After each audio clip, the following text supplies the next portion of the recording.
In this section, we are going to discuss, review functions, and we'll start with just the basic definition of a function. We have a real function of one variable is a set of ordered pairs of real numbers such that for every real number, a, one of the following two things happens. So before I talk about these two things, let's just break your mind a little bit of what you intuitively think about as functions and see that from this definition, you'll get exactly what you intuit about definitions. But this is a very formal definition. So first thing to take into mind is that a function is a set of things. So this is key right here, that it's a set. Now, the set F of ordered pairs. So it's going to be a collection of ordered pairs, and the first value A will have something to do with everything else. So the first thing that can happen is that there's exactly one, and this is key, there can only be one real layer, or one real number, one real number B, for which the ordered pair AB is a member of F. In this case, we say that F of A is defined, and we write F of A equals B. So this notation that you're used to right here, this notation F of A equals B is really saying that the ordered pair AB is a member of the set F. In this case, we say that B is called the value of F at A. Something else can happen, and there can be no real number B for which the ordered pair AB is a member of F. In this case, we say that F of A is undefined. So as you can see here, one of two things can happen. Either there's exactly one real number B, so that the ordered pair AB is an F, or there is no number AB for which the ordered pair is a member of F. And that's what it means to be a function. So let me give a quick example of a set F that is a function. So for instance, maybe F equals the set 1, 2, 3 pi and 7, negative 2. And so you can see that this satisfies the definition. It is a set. So F is a set of ordered pairs. And for every A, for every real number A, there is exactly one of these two things happen. So we can see if A is 1, then the ordered pair 1, 2 is in the set. If A is 2, then there is no ordered pair 2 something in the set, and that's fine. That gives us case 2. If the number is 3, then the ordered pair 3 pi is in the set, and if the order A is 7, then the ordered pair 7, negative 2 is in the set. Any other value A, negative 5, 1/2, 7/3, any of those numbers, square root of 2 even, would fall into the second category. It is not in the domain, and it's not in this set. Now, an example of another set, let's say we can do 1, 2 again, but now let's say 1, 3, and 5, 8. This, notice I didn't write F, because this is not a set that corresponds to a function. Why? Well, I've got this violation right here of rule number 1. Rule number 1 says there exactly one real number B for which the ordered pair AB is in the member of F. But we can see here that we have a problem in that I have the point 1, 2, that's in the set, but also the ordered pair 1, 3. I have two values for B, and hence violating this exactly one real number B. And so this set is not a function, while the first one is the set of a function. So let us talk about visualizing a function.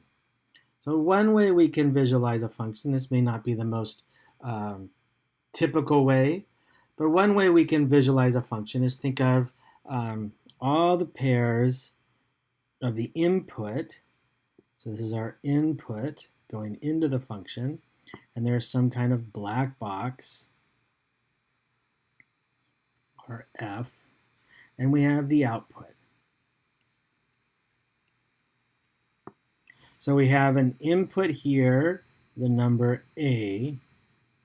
It goes into our function and comes out maybe up here to the point B.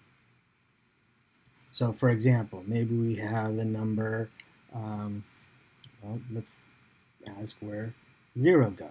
We have the number 0, maybe it comes into our function, and it comes out over here at the point, I don't know, say 4. And we could have another number, let's say -2.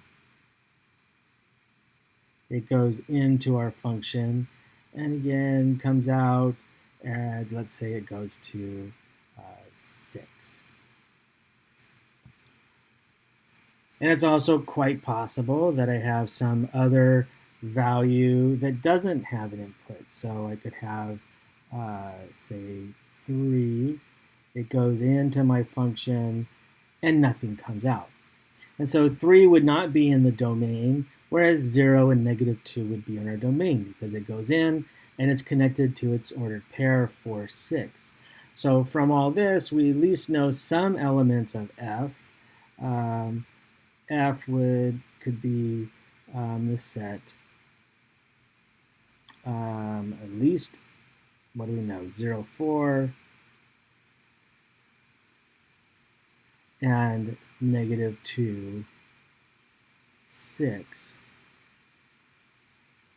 Now, it could be bigger or not, but at least I know these two elements are in my function. So this is one way of looking at a function, but this is not very efficient. It does give the sense of input-output, but more often than not, instead of running the input axis and the output axis parallel to each other, we form a Cartesian coordinate system. So just like we saw in section 1.1, we can always graph ordered pairs on an XY axis or a Cartesian coordinate plane. And so we do the same thing with functions. But now we're going to have a whole set of points. So for example, if I had the function, I don't know, well, let's say f of x is one everyone should know. F of x equals x squared. And if I wanted to look at its graph, I would have the input, which is denoted by x, and the output denoted by y, and then all the points that are in this set. So I know that if x is 2, 1, 0, -1, 2, my output would be 4, 1, 0, 1, 4. So coming over here, graphing it, we know that at least this point is in the set.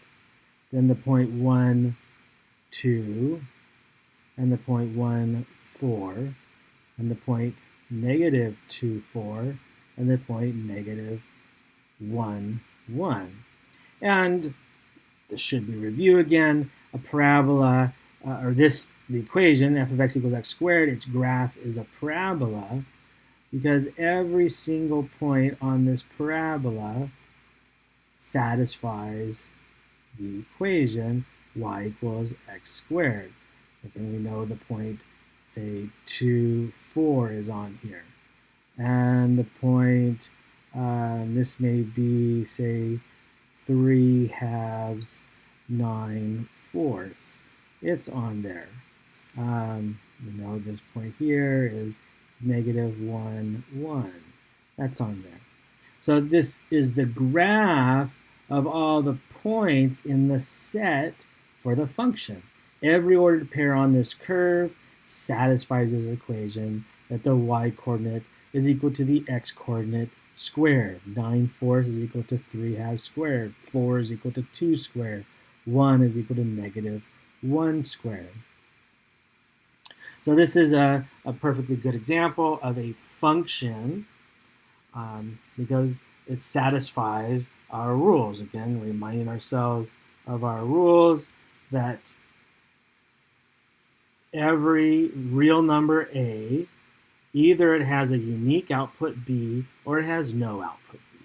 And so this graph of a parabola has that exact characteristic in that for every input in the x-axis, so if I were to come along, say on the x-axis to this number here, I don't know what it is, I'll call it x, then I can come up, I put that in a bad spot, let me bring this over a little bit so it actually works. So let's say x is here. Then I can come up and I run parallel to the y-axis. Then when I hit the graph, I would come over here, and this would be the value x squared. So I can go straight up, I hit the curve and come over, and that tells me exactly the ordered pair that the point x squared is an element of f. This symbol right here looks like a fancy or a curvy E is notation for element. So remember, f is a set, so the ordered pair x squared is an element or a member of the set